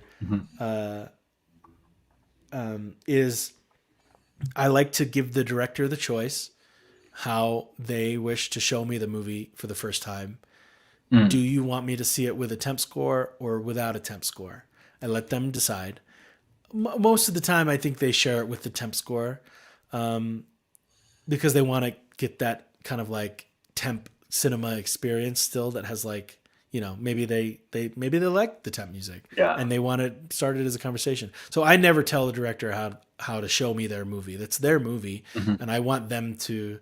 At this stage, they're feeling very vulnerable, and they think it's good. They're not sure. We're not testing with Marvel, you know what I mean? So I want them to present to me how they feel their movie will present best to someone who's brand new. I mean, I have not been part of this movie. I'm like a new person on the stage. So normally that's temp music and with temp music, and I'll watch it once with temp music and like a bucket of popcorn. I always watch every movie as a viewer first. Just no notepads, nothing. I'm just going to watch this movie and laugh and have fun and, do my thing as put it on the projector and have a movie night. And then the second time I watch it with the temp music, and I take notes about where the ins and outs, and I do that. And then the third time I watch it again, and I take really detailed notes and fill in the gaps that I missed the first time. And then from then on, I'm like working on the movie. And I'm never after those first 3 or first 2 times, I never go back to the temp music. And that way I only have like a vague recollection of the temp music, so that when the director says to me like, well, I mean, I like what you did, but like, can we talk about what's in the temp? Then when we have that conversation about the temp, like I'm not going to go listen to it and be like, oh yeah, I'm listening to it right now, I can do that. It's like a conversation about like a ghost of the temp music. It's like this vague memory that I have. Like, yeah, refresh my memory. Like, what was it about? Like, what is it that, don't show it. You don't have to show it to me unless you want to. You can show it to me if you want to. But like, what is it about the temp music that you like love? And it's like, oh, well, it had this like, this rhythm, this driving beat to it, And I'm like, and then I whittle it down and like, figure that out. And then when I listen to the temp music for that reference after that conversation, I'm not like influenced by the string part or the brass line or the piano. I'm just listening for that one thing he said. I'm like, okay, it has a beat like this, and then I'll never listen to it again. You know what I'm saying? Like, it's finding the want in it that temp music has. Like, what is the main emotion or the main the main want in that music? Yeah, and I do that to myself too. Like when I'm watching a movie, I'm like, oh man, it'd be great if this had like a score. If I could capture a similar magic that James Newton Howard captured in Lady in the Water, this like magical horror, this mix between magic and horror. I would love to capture that. I think younger me would have gone, let me go and listen to that soundtrack every day until I start writing. And then younger me would get into problems because I would be accidentally like copying that soundtrack that I just listened to and burned into my brain for a week. Yeah. Now what I do is I go, oh, it would be great if it was like, if I could do something like Lady in the Water. I'm not going to listen to it, but like, what is it about it? Like, how did it make me feel how do I vaguely remember him achieving that magical mix of like fantasy and horror? Oh, I think like he did some arpeggios in the harp and stuff like that. And then I'm like thinking more in like broadly and not specific. And I'm definitely not like putting that into my brain so that I might accidentally rip it off. You know what I'm saying? I'm like being inspired by like my memory of it and how it made me feel, as opposed to like the notes itself, you know? Yeah, that's. Well, I have one more kind of two-parter question for you. We have another question from the chat. We're coming up on we are on the hour and a half mark, so I want to be very respectful of your time, because I so appreciate you being here and taking the time for this. Oh, it's been my pleasure. So my question is, if you were to start from zero, all you had was your skill, your knowledge, and the shirt on your back, and you wanted to be a film composer, where would you start? What would you start doing? What would you recommend to someone who wants to get into this? Okay, so give me that again. I have my shirt, my knowledge. What do I? Shirt, knowledge, skill, and that's it. Like what kind of equipment are you going to get? Who are you going to talk to? I think there's a really great book by Richard Belize, who wrote the music for the TV adaptation of It. Remember the one with Tim Curry? Tim Curry. Yep. Yeah. He's that composer. Obviously a storied career. But before reading the book, I knew him, and before like diving into his filmography, I knew him from that. He wrote a book called The Emerging Film Composer, which is fantastic. It gives you some of it is like his experience, and it's definitely like an older, like some of the things when I first read it, you know, it was very valuable because it puts you in the right mindset, like, to approach this career without an ego. Like, so that's the most important thing in that book is like the mindset of being a craft person and not seeing yourself as an artist. There's a lot of art that we can bring to our craft, but we're still a craft person in the way that we're still being hired to help bring someone else's vision to life. In that, we can bring all of our own artistic expression, so long as it is to serve the film and to serve the director's vision for their film. You know, the same way that like you hire somebody to build a bookshelf in your library. They're not going to come in and even if you asked for like mahogany, they're not going to be like, you're wrong. It needs to be birch wood. You know, like why you're going to say, okay, I can build, I'll build whatever you want. But they hired you for your artistic vision. So you get to follow all these parameters, like what wall to put it on and what wood they want and what finish maybe. But they hired you because they like the way that you carve the details, like flowers into this, whatever. You follow the parameters. You're a craft person bringing their vision to life, but there's a reason they hired you. So you get to be artistic in those ways. I lost the thread. Oh, shirt on my back and talent. I would say that book is fantastic. I don't think it's like super expensive. If anything, it gets you in the right mindset. And then the next thing I would do is, I'm assuming, I guess I don't have a computer. I just have a t-shirt, as you said. Well, would you go get a computer? I think I would get a computer, and I mean, it starts to snowball because there's like a computer and a keyboard. You know, when I say keyboard, I mean this, MIDI controller. It starts to snowball because you need speakers, headphones. It starts to snowball. Right. But like I think a computer that, for me, it's Logic Pro is the program that I use. But Logic Pro is exclusive to Macintosh. So I know that Macintoshes can be expensive, especially for someone who only owns a t-shirt. So, but to me, the value in Logic is that it comes with all these fantastic plugins like stock. It comes, you pay $200 once in your life and you get free upgrades every time a new version comes out. You never have to pay again, for the latest, version 15 or whatever. And it comes with like, EQ, reverbs that I still use to this day, compressors that I still use, even some of the instruments that it comes with.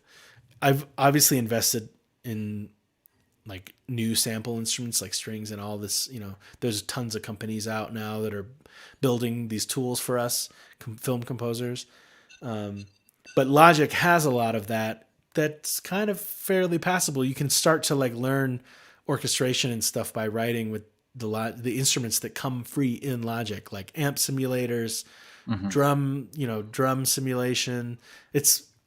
To me, it's the one that makes the most sense financially. It unfortunately is coupled with a big investment in like a Mac computer, but you can buy a used one.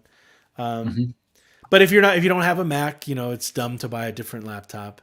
But there's other ones too. But yeah, I think that's where you start to me is getting familiar with what's called a digital audio workstation, a DAW. And for me, that one is Logic. There's Cubase, there's Digital Performer, there's Pro Tools. There's a free one called Reaper that people use. Okay. But yeah, I would just start recording. I'd just start creating. That's what I do. Awesome. And on the flip side of that, if you were a person interested in creating film, but you had no musical ability and you needed to find someone to score your film or your short film, where should a person start looking? Should they start beating the bushes and asking their friends in a band, or? Yeah, I mean, there's no wrong way to look. I mean, I think asking your friends in a band is a good way to go. But I also think, the friends in a band,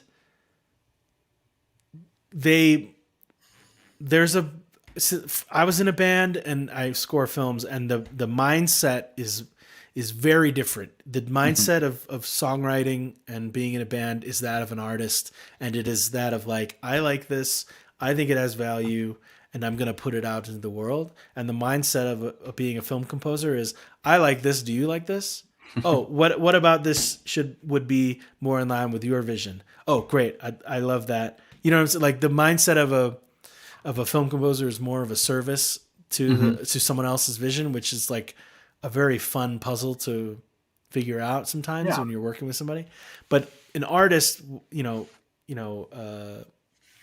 I won't name, when I was in a band, it was like, this is my song, this is my self-expression, and I'm putting it out there, enjoy it or not. I hope you enjoy it, but it's done and it's perfect.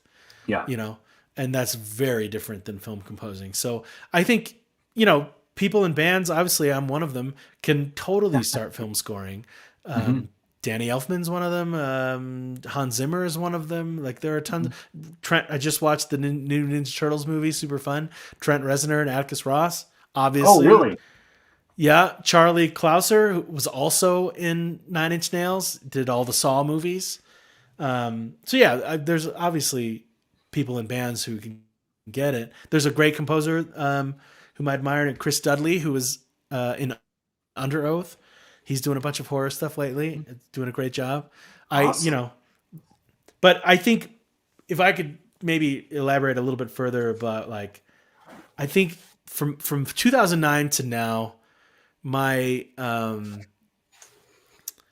career has really followed the social media trajectory, and I've used it, I think, like at some point in the past 5 years, all of them, Instagram and Facebook, changed the way that they describe themselves to be from what it used to be social network apps, and they started to market themselves as social media. We all forgot about that. We've all followed along and we all call it social media now. But even the Facebook movie was called The Social Network because that's how they were originally designed and advertised to us, as a way to network and meet people and stay connected with people. They've tricked us into thinking it's social media now, and that we're all our own TV channels presenting our life as a TV show for others to consume and be entertained by. So if we could all go back to that mindset of social network and treat it that way as a way to like connect and meet people. That's, I think, keeping that mindset throughout the past 14 years has been a way that I found work. Like when I first moved to LA in 2015, I didn't know anybody. And so I just started searching hashtags in the local LA area, like hashtag filmmaking, hashtag on set, hashtag picture locked, hashtag rap, just wrapped, or, rap, rap party, WRAP party, like just to see what movies are being made and posted about. Because obviously, like studios, you're not allowed to post about those. But like indie movies, it's like, post pictures from set because we're just trying to get the word out. And I found a movie called Rocket, a short film, and I ended up scoring that movie because I reached out to the director through Instagram, became friends with her, started asking questions about how they were filming the cars in it, and like, just kind of like built a friendship with this person, scored her movie, and it went on to win a Student Academy Award in 2016, the following year. So we got to go to the Academy for like the award ceremony, and it was an incredible experience. Fast forward a bunch of years later, it's the pandemic, and we're all using this little tiny app called Clubhouse to like meet one another. And I randomly get pulled into a room. They called them rooms at on that app. And I meet Ava DuVernay, award-winning filmmaker Ava DuVernay. A week later, she's hired me for her NBC show. Fast forward another couple of years, and we talked about meeting Reese and connecting with him on Instagram first, and talking, finding him and messaging him and connecting with him via DMs. There's this view that like, I'm speaking to other composers right now. There's this view that like you put your music out there and you post pictures of your studio and you post clips of the movies you've worked on, and directors will find you. They'll come and they'll seek you out and they'll find you. Yeah. But it's so much more rewarding to treat. That's the putting on like the TV show, just posting your stuff and waiting for somebody to find it isn't going to happen for you. You've got to and you can't just be when I say got to DM people, you can't just be DMing them being like, hey, I'd love to work with you. Cause people are going to go, you got to be like, hey, I just saw your movie and I like loved it. Blah, blah, asking questions and engaging. I mean, it's how we do it in person. It should be also how we do it online, right? Right. Asking about things that they're interested in, finding common interests. That's how you meet people when you're at a party and someone says, hey, Jim, you got to meet Darby. Yeah. And then you start to talk about things that you're both maybe interested in, and you find out that they're really interested in cryptids like Sasquatch and stuff. And so, but I'm not interested in that, but I might be like, oh, that sounds interesting. Tell me more about, something that excites you. And I don't know. I'm definitely rambling now, but I think your first question was like, the question that started this ramble was a director. How should they find a composer? And I think it can work inversely. You can use social media and reach out to someone at your level, that you think is at a level that you're at filmmaking wise. And you'll find somebody that is, if you're just starting out, you can find a composer who's just starting out and saying, I want practice. You know what I mean? Yeah. I want to figure, I know that I'm confident enough to say that I write great music because I'm saying to the world on Instagram that I want to be a film composer. But I also, like in 2009, when the person reached out to me on MySpace, I'm confident enough that I write great music, but I would love to practice writing it to your movie. Yeah. You know what I mean? Yeah. So awesome. Yeah. I mean, that is great advice. I mean, just not being afraid to ask. Chris, he had to get another charger here, but I think he's got a question for you. Yeah. Oh, yeah. Is my mic working? Can you hear me? Yeah. I got you on, buddy. I think the one question I had left was about scoring horror films in general as opposed to other genres. It feels like there's more of a freedom, but there's also maybe that can be a problem. I'm thinking of like, you have your classical composing and your functional harmony and all that, but you also have like the prepared piano, your violin, your B violin, right? Spooky soundscapes. hitting a metal pot and then stretching that out and throwing a bunch of reverb on it, right? So, and I think I've seen you talk in other interviews about like having fun with it and trying different things. So I guess my question is like, how do you approach writing for horror differently? Because it feels like the Wild West. It feels like you can do anything, and sometimes that's amazing, and sometimes you talked about those limits actually make it better. So what, how do you treat that differently, or what fun do you find in that? Just kind of a big broad talk about scoring for horror in general. Yeah. Well, I mean, I have loved my career in horror. I didn't initially intend to go into horror movies. I mean, I didn't really, when I first started scoring films, like I didn't really like think like, oh, what genre do I want to? I just wanted to score films, But I have found a niche, and it's just come naturally out of like I did one horror movie, and somebody saw that, and a friend of a friend, like it has grown organically. But I obviously like love horror movies. I just came late to the game. I don't have like a kid horror origin of like I snuck down and watched Chucky. My parents, you know what I mean? Like a lot of people have that. So my gotcha horror moment was actually Insidious. So and that's not that long ago. And anyways, to answer your question, what's different? It's so much fun, and I'm so glad that I get to do horror movies because it is just like in a fun, bombastic, big, loud, kind of manic sandbox to play in. Bowing things. I get to use when I am writing for an orchestra, I get to use 20th and 21st century composition techniques that aren't really in vogue for other genres of film. There's a compositional technique called aleatorism or aleatoric music, where you draw shapes and squiggles, and I mean, I'm way oversimplifying aleatoric music, but to someone who hasn't taken post-tonal music theory, and you look at a sheet of paper that is aleatoric music, it would look like a bunch of shapes, lines, and squiggles. And then the fun of aleatoric music is, giving that to the performer and having the performer interpret those non-musical shapes, non-traditionally musical shapes into their performance. So that the performance is different every time.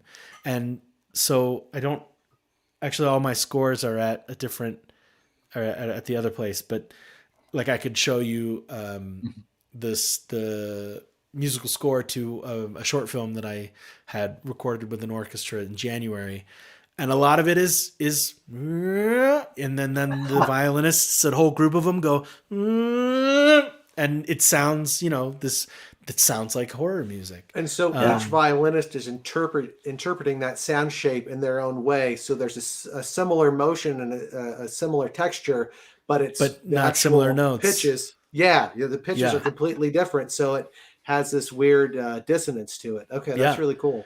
And so similar to aleatoric music is inside of aleatoric music is tone clusters, which is like on a piano, you might see like this note or this note or this note.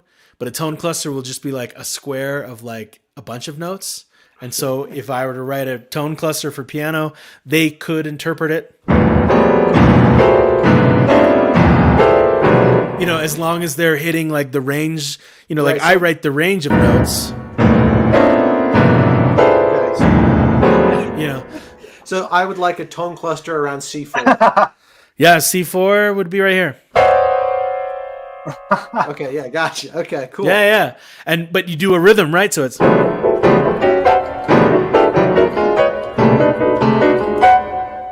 super fun. And then there's this beat over that. But then that's like the orchestral. Like I learned, one of my favorite classes in college was post-tonal music theory, because like there's other things that like just opened my mind compositionally. Like like you go through like 3 years of music theory, and then you get to post-tonal music theory, and your teacher's like, fuck all of it. Like, Don't even worry about it. don't even worry about it. There's things called a chance piece where, and I got to do this as one of my projects. I literally took a sheet of manuscript paper to the bar and I drank a bunch of beer with my friends and I threw darts at the dartboard, but I had taped the manuscript paper on the dartboard and all of the holes became notes. And I wrote the piece by drinking beer with my friends and I turned it in and like, That's awesome. and that's fun. Like, there's a famous chance piece. I can't remember who wrote it, but he put manuscript paper out in the rain, and wherever the rain fell was notes. Like, dude, that's so fun. And so horror lends itself sorry. to being able to do this more as opposed Yes. to a rom-com or a drama or a Marvel movie. Exactly. We're playing with not only aleatoric sounds like we talked about, maybe some chants, but atonality, the idea that, like, that's a diatonic scale, but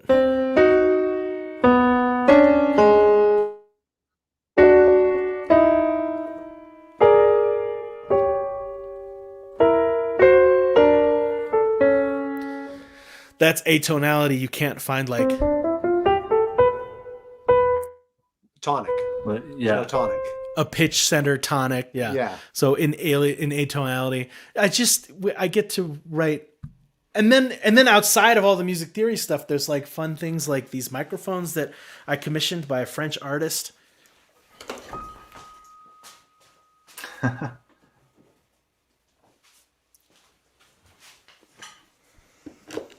These are what's called piezo microphones or contact microphones. And they are the ones up here are the actual microphones. And then these are additions that I can put on to the microphone. So let's see if I can get a little demonstration of something. I want to break the box. I don't have my thing, but essentially you need to attach it to something. Correct? So there's an instrument cable there that you plug in, and then there's a piezo microphone which is connected to these two magnets here, and you put the string on top and then you bow the string and you can put it through whatever effects you want. It just sounds wild. You can see this the reason the spring is on this one is because I'm using it on the movie I'm working on now. And I posted a reel on my Instagram of what it sounds like through all the effects, and it's just wild. And you get to just have fun. Like, I did a movie about it, a movie that's coming out, having its premiere next weekend. I don't know where it's going to go. Maybe I don't know where it's going to stream. It'll probably stream somewhere, but they're also trying to get a physical release. It's called Tenants. Yeah. And I just early on had the idea, like, it's not really featured in a way that like you would notice, but I used a lot of metal. Like, I recorded myself hitting pipes on the ground and then would use them percussively throughout because it takes place in an apartment building. So I was trying to think like ways that I can have. I'm always looking for ways, not just like it's like a gimmicky, like, beehive violin thing. Cause I think if you didn't know about the beehive violin, you wouldn't hear it and like think, oh, that sounds different. Like, clearly it's fun. There's a honeycomb in that. Right. Like, I think it's fun. It's when I look for stuff like that, like, ooh, I'm going to like bang pipes together and use them percussively, like play iron pipes on this score. It's more of like a way for me to access the film and a way to like access fun and play with the film than it is about like the gimmick of like, well, this takes place in an apartment building, so we should bang on pipes. It's like more for me to like, oh, this will be fun for me, and I'll get to like have a day in the studio where I like bang pipes on the concrete floor and see what that sounds like. I mean, yeah, it still feels like with your idea of pipes in an apartment building or the beehive, there's a gimmick side to it, but it also feels like there's something thematically appropriate about it. And even if it doesn't come through in an overt way, it still influences like the listener, I would think. Yeah. I mean, it's definitely not out of the wall. Like, I'm not like, saying like, oh, Tenet, like a movie about an apartment building. Let's use the bee, like a violin with beehives in it. Right. Right. It still has a thematic thing that is fun for me to, and an access. I see it as like an access point. Because that's really cool. To me, I mean, not just to me, to the English language, the active verb for music is to play. We say that we play music. I mean, we can listen to music too, but like the active verb, well, listening is active too, but we play music, we play the piano, we play the guitar. Do you play the cello? And so I'm just always looking for ways to play and have fun in this because, I don't know. So No, this that's leads awesome. well into I think what will be our last question of the night. Do you try to find a unique sound for each project? And I think sort of yes, trying to play. Yeah, I mean, I don't know that I find like a unique sound for every project because I think if you listened to Psycho Storm Chaser and then the more recent movie that I did for that same director, Tenants, I think you would see a through line in like my style and preferences in how I write for the orchestra and how I craft a moment. So I don't think like, to me, a unique sound for every project would be like, oh, this one, like, I don't think, I think I maybe try to find a unique access point for every project. And Okay. I try not to worry about bringing a new style or a new sound because sometimes the access point is like musical and not audio recording. It's not always banging on pipes. It might be like, like I did a music for a short film called The Springfield 3. And the access point that got me excited about that short film was writing in 3/4 time signature and writing melodies in with like 3 notes.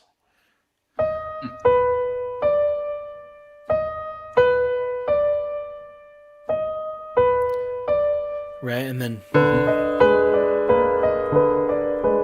right, it's still the 3 like how do I access these 3 characters, like the idea of it. I mean, it's a very simple thing that like I feel almost embarrassed to say, but like those are the things that get me excited, get me thinking, get me like, like a little bit of a concept at first. And then it always just kind of flowers and blooms. But like, what's that seed that gets me excited about something that blooms into the tree? And then you kind of like lose that, like when you're watching the movie, you're not like, oh, did he write in 3/4 time on purpose because the name of the movie is Springfield 3? Like hopefully you're not thinking, Yeah, Right. you're just enjoying the movie. Right. Yeah, if you're So I thinking think that's about the that answer stuff, is like, you didn't do your job right? I supposed to didn't. Yeah, enhance yeah. everything. Yeah. Yeah. So I think that's the answer to Lance's question is that I don't necessarily try to find a unique sound, but I try to be uniquely inspired by every movie to bring out my best. If that makes sense. Yeah, that's Awesome. Well, I think we are closing out our time here. I want to give you a chance to make sure that you get to plug what it is you're working on currently, what's coming out, what's going on in your world. What's coming up? I think keep an eye out for that movie Tenants by Buzz Wallach and team. It's kind of an anthology movie in that it takes place in an apartment building, and actually I wonder if I have a little sample of the score in here. Ooh. I do. It takes place in an apartment building, and each apartment is its own little horror short film. So that's very fun anthology. It's not one of those anthologies that has like 20 segments though. It has like 5 or 6, I think. And then there's an overarching reason that you see between each segment as to why these horrific things are happening in this building on this day at the same time. It's really fun movie. Yeah. And it's the same creative team, like a bunch of friends who did Psycho Storm Chaser on the Lifetime, which I think you can just buy on iTunes. You can certainly watch it somewhere on like the Lifetime app or something, but I think it's available I think I have a copy of it on iTunes because they didn't do a physical release, which is unfortunate, but it's that same creative team. So it was fun to like work with them all again. Buzz Wallach, the director, he and I are like this, we have the same musical inspiration from film scores of our childhood, like, the 90s basically. So it's fun to work with him because it's like, we're just on the same page, Yeah. We like, to go back to an earlier question, we really hit it off on our first date. But Awesome. Well, So that I'll play that out. yeah. Yeah. This is the closing credits. Can you hear it? Yeah.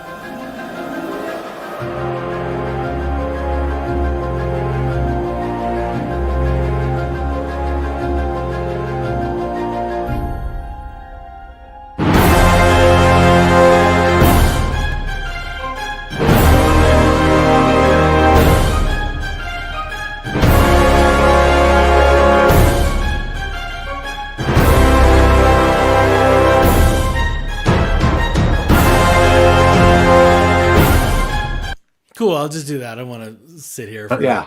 another. Yeah. That's awesome, man. Well, Thank I you so think- much. That is a perfect spot to end tonight's episode. We went long, but it was totally worth it. Thank you so much, Andrew, for It's my talking to pleasure. us and, Thank you, and guys. revealing all this stuff. I know that we could just talk for hours and hours more and could just pick your brain on and on and on. But you're a busy man. You got things going on. So again, thank you very much for coming on and spilling the beans. Next time we will be talking about, we're going to try and catch Eli Roth's Thanksgiving and Awesome. do a review of that. Do you have any tunes that you could play us out with?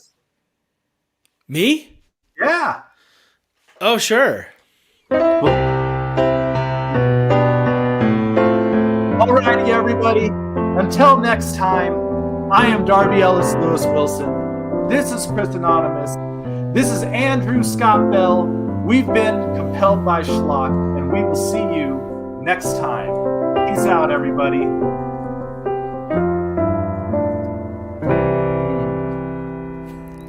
Beautiful.